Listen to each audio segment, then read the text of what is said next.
Radhe Radhe friend, welcome back to my channel Bhakti with Anita channel में आपका स्वागत है। आज हम करेंगे 16 सोमवार व्रत कथा।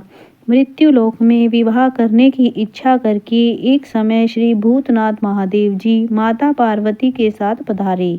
वहां वे भ्रमण करते करते विदर्भ देशाग्रत अमरावती नाम की अति रमणीक नगरी में पहुँचे। अमरावती नगरी अमरपुरी के सदैव सब प्रकार के सुखों से परिपूर्ण थी। उसमें वहाँ के राजा का बनाया हुआ अति रमणीक शिवजी का मंदिर बना था।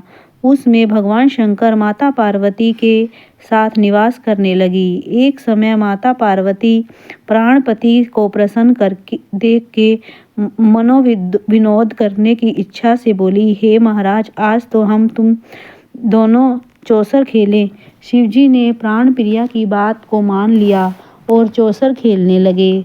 उसी समय उस स्थान पर मंदिर का पुजारी ब्राह्मण मंदिर में पूजा करने को आया।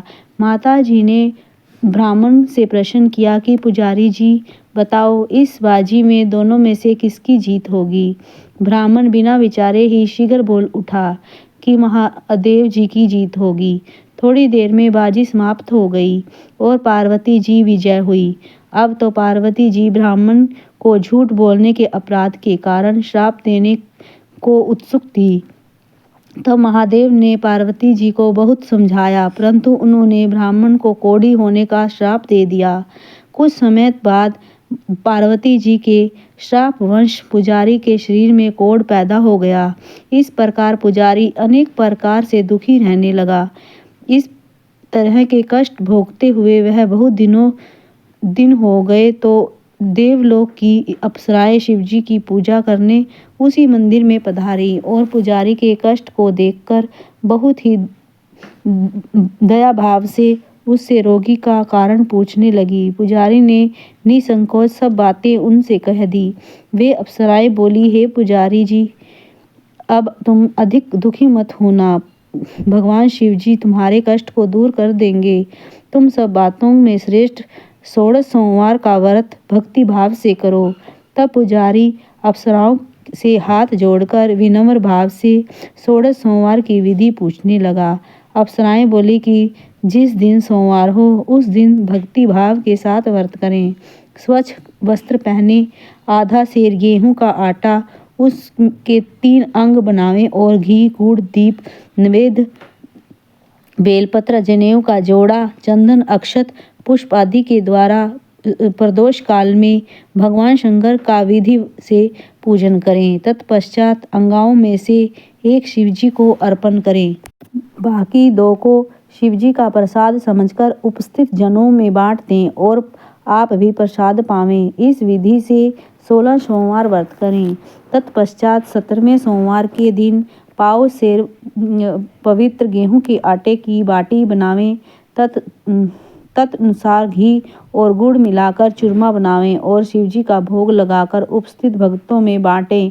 पीछे आप सकुटुंब प्रसादी लें।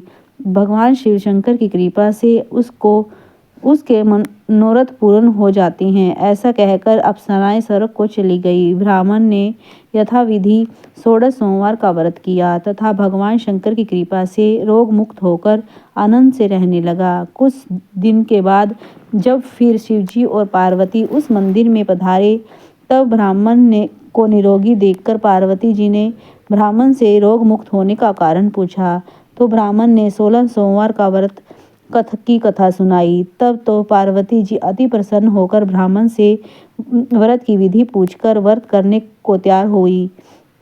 व्रत करने के बाद उसकी मनोकामना पूर्ण हुई तथा उनके रूठे हुए पुत्र स्वामी कार्तिकेय स्वयं माता के आज्ञाकारी हुए। परंतु कार्तिकेय जी अपने विचार परिवर्तन का रहस्य जानने की इच्छा हुई और माता जी से बोले, हे माता जी, आपने ऐसा कौन सा उपाय किया जिससे मेरा मन आपकी ओर आकर्षित हुआ। तब माता पार्वती ने कहा, 16 सोमवार का व्रत कथा उनको सुनाई। स्वामी कार्तिकेय जी बोले कि उस व्रत को मैं भी करूँगा, क्योंकि मेरा प्रिय मित्र ब्राह्मण दुखी दिल से प्रदेश गया है। हमें उससे मिलने की बहुत ही इच्छा है। कार्तिकेय जी ने भी इस व्रत को किया और उसके प्रिय मित्र मिल गया। उसको उसका प्रिय मित्र मिल गया। मित्र ने इस आकर्षित मिलन का भेद कार्तिकेय जी से पूछा तो वे बोले, हे मित्र, हमने तुम्हारे मिलने की इच्छा करके 16 सोमवार का व्रत किया था। अब तो ब्राह्मण मित्र को भी अपने विवाह की बड़ी इच्छा हुई। कार्तिकेय से व्रत की विधि पूछी और यथाविधि व्रत किया। व्रत के प्रभाव से जब वह किसी कार्यवश विदेश गया तो वहाँ के राजा की लड़की का स्वयंवर था। राजा ने प्रण किया था कि जिस राजकुमार के गले में सब प्रकार हथनी माला डालेगी, मैं उसी के साथ प्यारी पुत्री का विवाह कर दूंगा। शिवजी की कृपा से ब्राह्मण भी स्वयंवर देखने की इच्छा से राजसभा में एक ओर बैठ गया। नियत समय पर हथनी आई और उसने जयमाला उस ब्राह्मण के गले में डाल दी। राजा की प्रतिज्ञा के अनुसार बड़ी धूमधाम से कन्या का विवाह उस ब्राह्मण के साथ कर दिया और ब्राह्मण को बहुत सा धन और सम्मान देकर संतुष्ट किया। ब्राह्मण सुंदर कन्या पाकर सुख से जीवन व्यतीत करने लगा। राजकन्या ने अपने पति से प्रश्न किया, हे प्राणनाथ, आपने ऐसा कौन सा भारी पुण्य किया जिसके प्रभाव से हथनी ने सब राजकुमारों को छोड़कर आपको वरण किया?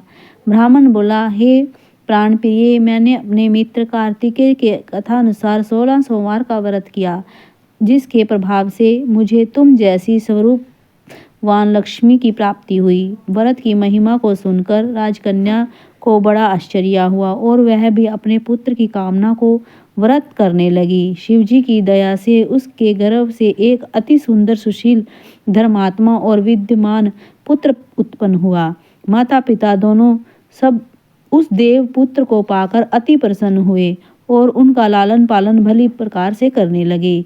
जब पुत्र समझदार हुआ तो वह एक दिन उसने अपने माता से प्रश्न किया कि माँ, तूने कौन सा तप किया जो मेरे जैसा पुत्र तेरे गर्भ से उत्पन्न हुआ? माता ने पुत्र का प्रबल मनोरथ जान के अपने किए हुए 16 सोमवार व्रत की विधि सहित पुत्र के सम्मुख प्रकट किया। पुत्र ने ऐसे सरल व्रत को सब तरह के मनोरथ पूर्ण करने वाला सुना तो वह भी इस व्रत को राज्याधिकार पाने की इच्छा से हर सोमवार को यथाविधि व्रत करने लगा। उसी समय एक देश के वृद्ध राजा के दूतों ने आकर उसको एक राजकन्या के लिए वरण किया। राजा ने अपनी पुत्री का विवाह ऐसे सर्वगुण संपन्न ब्राह्मण युवक के साथ करके बहुत बड़ा सुख प्राप्त किया। राजा के दिवंगत हो जाने पर यही ब्राह्मण बालक गद्दी पर बिठाया गया, क्योंकि दिवंगत भूप के कोई पुत्र नहीं था। राज्य का अधिकारी होकर भी वह ब्राह्मण पुत्र अपने 16 सोमवार के व्रत करता रहा। जब 17वां सोमवार आया तो पुत्र ने अपनी प्रीतमा से पूजन सामग्री लेकर शिवालय में चलने के लिए कहा, परंतु प्रियतमा ने उनकी परवाह नहीं की। दास दासियों द्वारा सब सामग्रियां शिवालय भिजवा दी और आप नहीं गई। जब राजा ने शिवजी का पूजन समाप्त किया तब एक आकाशवाणी राजा के प्रति हुई। राजा ने सुना कि हे राजा, अपनी इस रानी को राजमहल से निकाल दे, नहीं तो तेरा सर्वनाश कर देगी। वाणी को सुनकर राजा के आश्चर्य का ठिकाना नहीं रहा और तत्काल ही मंत्र गृह में आकर अपने सभासदों को बुलाकर पूछने लगा कि हे मंत्रियों, मुझे आज शिवजी की आकाशवाणी हुई है कि राजा, तू इस रानी को निकाल दे, नहीं तो तेरा सर्वनाश हो जाएगा। मंत्री आदि सब बड़े विस्मय और दुख में डूब गए, क्योंकि जिस कन्या के साथ राज्य मिला है, राजा उसको निकालने का जाल और दुख में डूब गए, क्योंकि जिस कन्या के साथ राज्य मिला है, राजा उसको कैसे निकाल सकता है? ऐसा कैसे हो सकेगा? अंत में राजा ने उसे अपने यहाँ से निकाल दिया। दुखी हृदय से भाग्य को कोसती हुई नगर से बाहर चली गई। बिना पदगण, फटे वस्त्र पहने, भूख से दुखी धीरे धीरे चलकर एक नगर में पहुंची। वहां एक बुढ़िया सूत काट कर बेचने जाती थी। रानी की करुणा दशा देखकर बोली, तू चल मेरा सूत बिकवा दे, मैं वृद्ध हूँ, भाव नहीं जानती हूँ। ऐसी बात बुढ़िया की सुन रानी ने बुढ़िया के सर से सूत की गठरी उतार अपने सर पर रख ली। थोड़ी देर बाद आंधी आई और बुढ़िया का सूत पोटली सहित उड़ गया। बेचारी बुढ़िया पछताती रह गई और रानी को अपने से दूर रहने को कह दिया। अब रानी एक तेली के घर गई तो तेली के सब मटके शिवजी के प्रकोप के कारण चटक गए। ऐसे दशा देखकर तेली ने रानी को अपने घर से निकाल दिया। इस प्रकार रानी अत्यंत दुख पाती हुई सरिता के तट पर गई और सरिता का समस्त जल सूख गया। तत्पश्चात रानी एक वन में गई। वहां जाकर सरोवर में सीढ़ी से उतरकर पानी पीने गई। उसके हाथ से जल स्पर्श होते ही सरोवर का नीलकमल के सदृश जल असंख्य करोड़ों में गंदा हो गया। भाग्य पर दोषारोपण करते हुए उस जल का पान करके पेड़ की शीतल छाया में विश्राम करना चाहा। वह रानी जिस पेड़ के नीचे जाती उस पेड़ के पत्ते तत्काल ही गिरते गए। वन सरोवर के जल की ऐसी दशा देखकर गौ चराते हुए ग्वालों ने गोसाई जी से, जो उस जंगल में स्थित मंदिर में पुजारी थे, कही। गोसाई जी के आदेश अनुसार ग्वाले रानी को पकड़कर गोसाई जी के पास ले गए। रानी की मुख दश क्रांति और शरीर शोभा देखकर गोसाई जी जान गए, यह अवश्य ही कोई विधि की गति की मारी कोई कुलीन अबला है। ऐसा सोचकर पुजारी जी ने रानी के प्रति कहा कि पुत्री, मैं तुमको पुत्री के समान रखूंगा। तुम मेरे आश्रम में रहो, मैं तुमको किसी प्रकार का कष्ट नहीं होने दूंगा। गोसाई जी के ऐसे वचन सुनकर रानी को धीरज हुआ और आश्रम में रहने लगी। आश्रम में रानी जो भोजन बनाती उसमें कीड़े पड़ जाते, जल भर के लावे उसमें कीड़े पड़ जाते। अब तो गोसाई जी भी दुखी हुए और रानी से बोले कि हे बेटी, तेरे पर कौन से देवता का क्रोध है जिससे तेरी ऐसी दशा है। पुजारी जी की बात सुन रानी ने शिवजी की पूजा करने न जाने की कथा सुनाई तो पुजारी शिवजी महाराज की अनेक प्रकार की से स्तुति करते हुए रानी के प्रति बोले कि पुत्री, तुम सब मनोरथ के पूर्ण करने वाले 16 सोमवार के व्रत करो, उसके प्रभाव से अपने कष्ट से मुक्त हो जाओगी।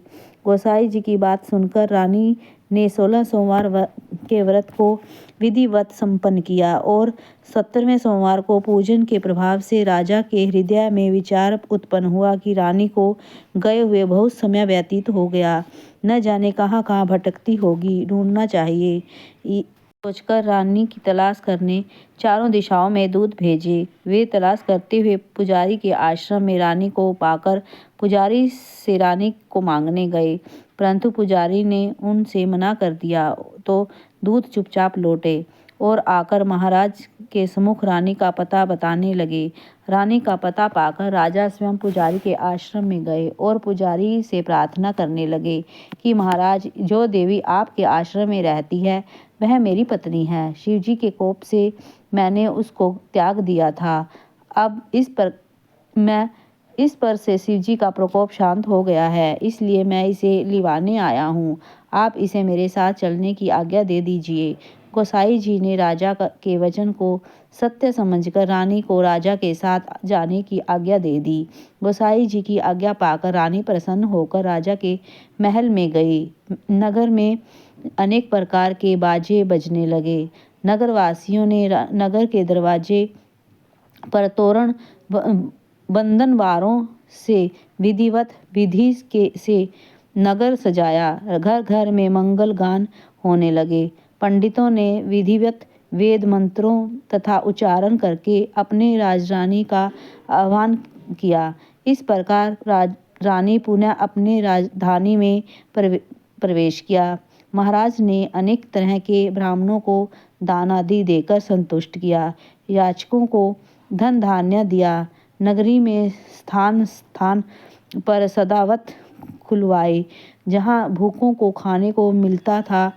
इस प्रकार के राजा शिवजी की कृपा का पात्र हो राजधानी में रानी के साथ अनेक तरह के सुखों का भोग करते हुए सोमवार व्रत करने लगे। विधिवत शिव पूजन करते हुए लोक में अनेक सुखों को भोगने के पश्चात शिवपुरी को पधारे। ऐसे ही जो मनुष्य मनसा वाचा करुणा द्वारा भक्ति सहित सोमवार का व्रत पूजन इत्यादि विधिवत करता है, वह इस लोक में समस्त सुखों को भोगकर अत्यंत शिवपुरी को प्राप्त होता है। यह व्रत सब मनोरथ को पूर्ण करने वाला है। बोलो शिव भगवान।